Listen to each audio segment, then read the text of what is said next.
पार।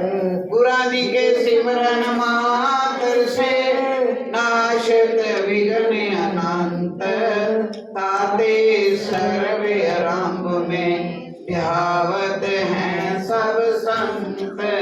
बोल जयकारा बोल रे श्री गुरु महाराज की जय। मेरे हृदय सम्राट, मेरे इष्ट देव, मेरे इष्ट देव की प्यारी प्यारी आत्मा आपके समक्ष चंद मिनटों के लिए कहना है। देखिए, जीवन में सत्संग का मिलना इस कलयुग में बहुत ही जरूरी हो गया है।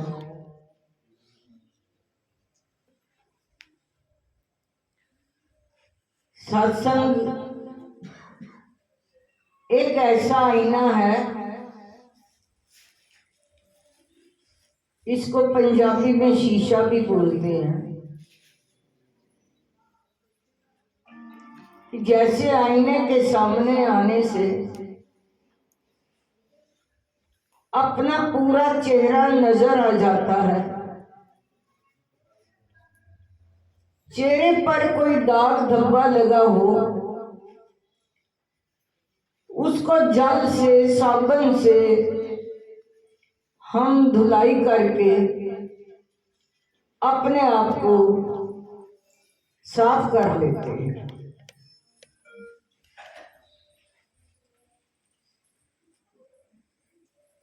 कोई भी हमें बोल देता है,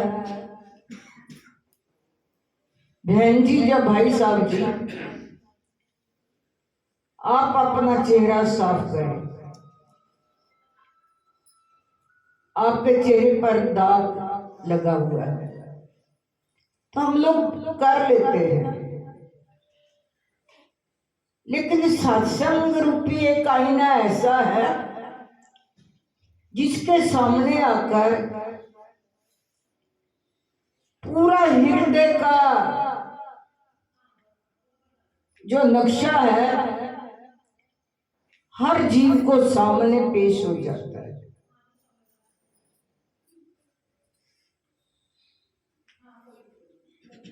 कल भी हमारी किसी से बात चल रही थी कि कोई एक ऐसी पैटी स्कैन चली हुई है जो शरीर की, बॉडी की नस नस का पता चल जाता है,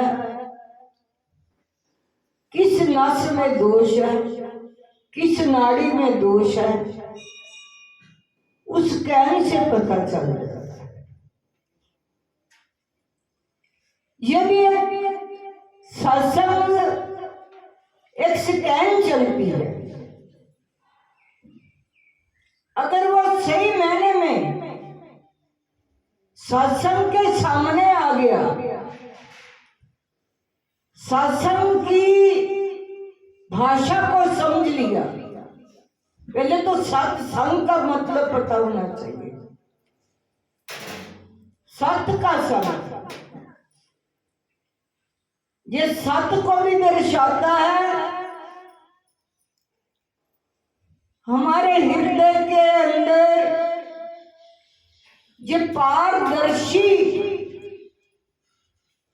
एक स्कैन बन जाती है, जिससे जीव के अंदर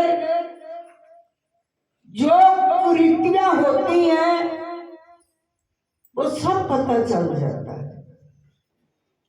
बाहरी दाग तो लगा हुआ हो, कोई अनजाने में दूसरा भी बता सकता है, लेकिन भीतर का जो दोष है वो कोई दूसरा नहीं बता सकता। भीतर का जो भी दोष है वो शासन के आईने के सामने जाकर जीव को अपने आप ही पता चल जाता है मेरे भीतर कौन सा दोष है। अरे दोष को कब तक छिपा लोगे? कब तक दूसरों से छिपा लोगे? कुछ घड़ी के लिए, लेकिन अपने आप से छिपाया नहीं जा सकता। कोई गलत कार्य करता है, दूसरे को भला चाहे पता ना भी चले, लेकिन अपने भीतर को तो पता होता है कि ये मैंने गलत कार्य किए। वो हर पल क्षण विचार जो होता है वो जीव को दुखी करता रहता है, दुखी करता रहता है। तो क्यों ना अपने विचारों को देखना है। किया मेरे इष्ट देव, करता तो तू है, क्योंकि हम लोग बोल देते हैं बहुत जल्दी कि जो कुछ करने वाला है वो तो ईश्वर करता है। अच्छा कार्य हो बुरा कार्य हो, हम लोग ये बहुत जल्दी बोल देते हैं, लेकिन ऐसा नहीं होता। कर्म जो जीव करता है उसका उसी को पता होता है, क्योंकि महाराज जी ने स्वतंत्र कर रखा, आजादी दी दी है कि तुम जैसा भी कर्म करना चाहो कर सकते हो, तुम्हें फुल आजादी है।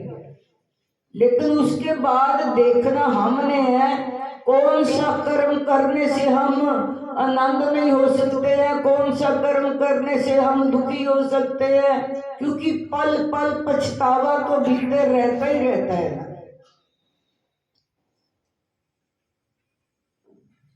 नहीं तो ऐसा बोल देना चाहिए, कर्ण करावन आपे आप, मानस के कुछ नहीं हाथ। मानस के हाथ में कुछ नहीं है। हम खामखा अपने ऊपर इतना बोझ डाल लेते हैं, दुखी हो जाते हैं। हमारी हालत कैसे है?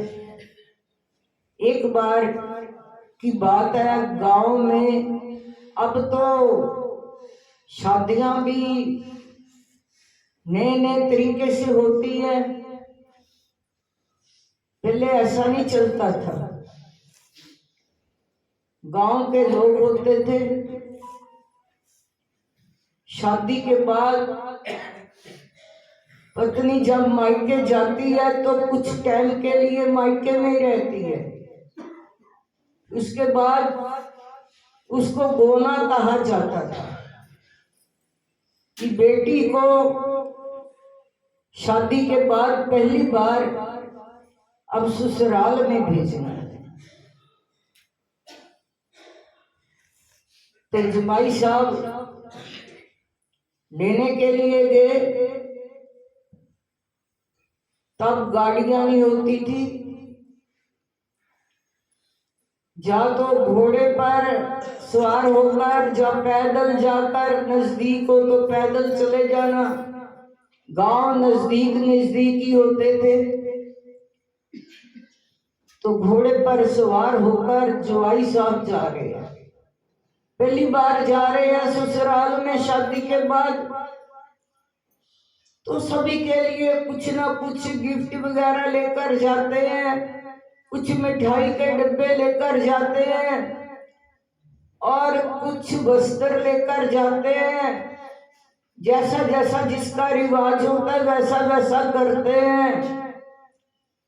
तो उस शख्स ने क्या किया, घोड़े पर सवार हो गया, इतना सारा बक्सा था जिसमें डिब्बे मिठाई के भी रखे हुए थे। मिठाई थोड़ी सी नहीं थी, बहुत ज्यादा सी मिठाई उसमें डालकर रखी हुई थी और सामान काफी हो गया। घोड़े पर सामान रखा, आप भी घोड़े पर बैठ गया। जो ही घोड़े को चलाया, दिमाग में आया कि ये घोड़ा जो है मेरा भी बोझ उठा रहा है, ये सारे सामान का भी बोझ उठा रहा है, इसकी हालत तो बहुत खराब हो जाएगी। वहां तक पहुंचते पहुंचते उसने क्या किया, जितना भी वो सामान था वो बक्सा लोहे का बना हुआ, पहले लोहे के बक्से हुआ करते थे, कैची नहीं हुआ करते थे। आजकल तो कैची का भी रिवाज खत्म हो गया। तो वो बक्सा जो था लोहे का, जिसमें सामान भरा हुआ था, एक दो थैले भी थे साथ में। उसने कहा जे घोड़े को तकलीफ होगी, सामान भी है घोड़े पर और मैं भी घोड़े पर बैठा हुआ हूँ। उसने जितना भी सामान था तिरंग को अपने सर पर रख लिया, जितने भी वो थैले थे वो अपने बाजू पे लटका लिए और घोड़े को चलाता चला जा रहा है। घोड़ा कभी ऊपर होता है, कभी नीचे होता है, कभी ऊपर होता है, कभी नीचे होता है। उसका तो बुरा हाल हो गया। इतना सामान अपने ऊपर लाद कर वो जा रहा है। जब ससुराल में पहुंचा, ससुर ने देखा कि जुमाई राजा आ गए हैं। वो स्वागत के लिए आगे आए, लेकिन जुमाई राजा तो हांफता हुआ है। कहते पहले मेरे को 4 पाई दे दो। जहां उतरा वहीं पर 4 पाई आ गई। जुमाई साहब ऐसे ही सामान को फेंका और लेट गए। ससुराल वाले बहुत हैरान कि इसको हो क्या गया। कहने लगे क्या हुआ तेरे को। कहते मेरी तो हड्डी पसली एक हो गई। घोड़े को भी चलाया, साथ में सामान को भी अपने ऊपर रखा। ऊपर क्यों रखा तूने सामान, अपने ऊपर क्यों लिया। कहता मैंने सोचा कि घोड़े पर इतना बोझ होगा, ये सामान का भी बोझ मेरा भी बोझ, इसलिए सारे सामान को मैंने उठाकर अपने ऊपर रख लिया। अरे जुमाई साहब को ससुर कहता है घोड़े पर आप भी बैठे, आपने सामान भी ऊपर उठा लिया, बोझ तो सारा घोड़े पर ही हुआ ना, तेरा भी सामान का भी तूने खामखा अपने ऊपर उठा रखा था, अपने आप को तकलीफ में ले आया। ये हालत उसकी नहीं है, हम सबकी भी यही है। हम जानबूझकर अपने ऊपर बोझ को लेकर बैठे हुए हैं कि मेरे बगैर ये काम नहीं होगा, मेरे बगैर ये काम नहीं होगा, मेरे बगैर ये काम नहीं होगा। अरे जो तेरे को चलाने वाला है, तू किसके कहने पर चलता है। जे पलक झपकती है ना, वो झपकाने वाला भीतर ही बैठा हुआ है। हमारे श्री स्वामी जी महाराज जी कई बार फरमाया करते कि जब जीभ तालू से टकराती है तो एक शब्द बनता है। हम जो भी बोलते हैं, अगर जीभ न टकराए तो आप एक शब्द भी बोल नहीं सकते। जो उसकी जुगती है, सुनने की शक्ति दी, देखने की शक्ति दी, बोलने की शक्ति दी, सारे कार्य व्यवहार करने की शक्ति दी, अगर वो शक्ति अपनी खींच ले तो हम लोग क्या कर सकते हैं? हम खामखा बोलते हैं कि हमारे ऊपर बहुत बोझ है।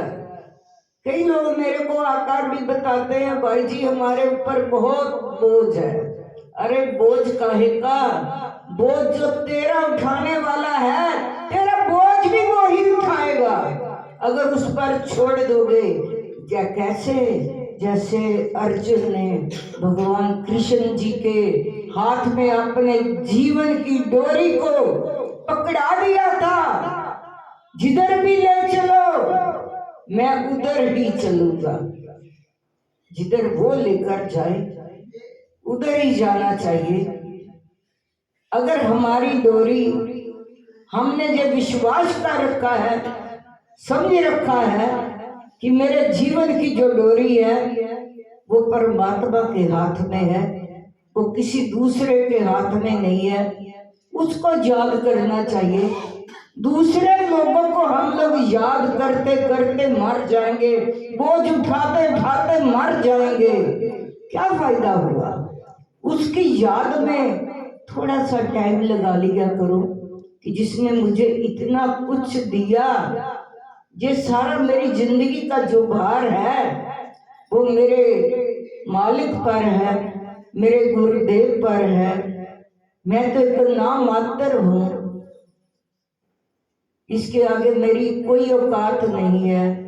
जिस दिन ये बात समझ में आ जाएगी कि करेगा वो ही करेगा, तू यदि अपने आप को कर्ता मानकर करेगा कि मैं करने वाला हूं, तो तू ही भरेगा, कोई दूसरा नहीं भरेगा। इसलिए अपने आप को कभी ये मत मानना कि मैं करता हूं। अरे तेरे भीतर जो बैठा है, तेरे हर कार्य की देख रेख वो करता है। तूने तो एक नौकरी की तरह से कार्य करना है कि मैं तो भगवान का एक चाकर हूँ, मैं भगवान का एक सेवक हूँ, मैं गुरुदेव का एक शिष्य हूँ। मेरे क्या फर्ज बनते हैं, शिष्य का क्या फर्ज है, कर्मचारी का क्या फर्ज है, दास का क्या फर्ज है। केवल उसी औकात में रहकर अगर जिंदगी जिएंगे कि जो करता है वो भी करता है, अपने आप को ना मानकर, तो आनंद की अनुभूति होगी। मेरी सुबह भी किसी से बात चल रही थी, गुराया से आए थे, मैंने कहा जितना भी हमारा विस्तार होता है ना, चाहे कोई भी विस्तार ले लो, उसमें दूसरे के हृदय में ईर्खा ही उत्पन्न होती है, द्वेष ही उत्पन्न होती है। ये मेरे से आगे कैसे बढ़ गया? इसलिए जितना भी दायरा बढ़ाना हो, अपने भीतर सत्संग का दायरा बढ़ाना चाहिए कि सत्संग में आकर, मैंने जो स्टार्ट में आपको बात कही है कि अपने हृदय की कलुषता को धुलाई किया करो, रोज रोज धुलाई किया करो।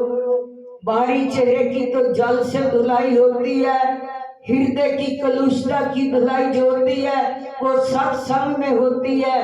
सत्संग में आकर भी जीव अगर अपने हृदय की कालिक को ना देख सके, इसका मतलब उसने सत्संग सुना ही नहीं है। बस हाजिरी हुई, बैठ गए सत्संग में, देखने वाले को लग जाए कि ये सुन रहा है, सुने हुए तो हृदय को एक ठोकर सी लगेगी। हृदय में जो कलुषित विचार है, नकारात्मक विचार है, वो निकल जाएंगे, हृदय शुद्ध हो जाएगा, पवित्र हो जाएगा। जिस दिन हृदय पवित्र हो गया, उसका प्रतिबिंब जो है मेरे मालिक का, वो आपके हृदय में विराजमान होगा। बोल साचे दरबार की जय। फाल्गुन का महीना सबको सुख शांति का चढ़े।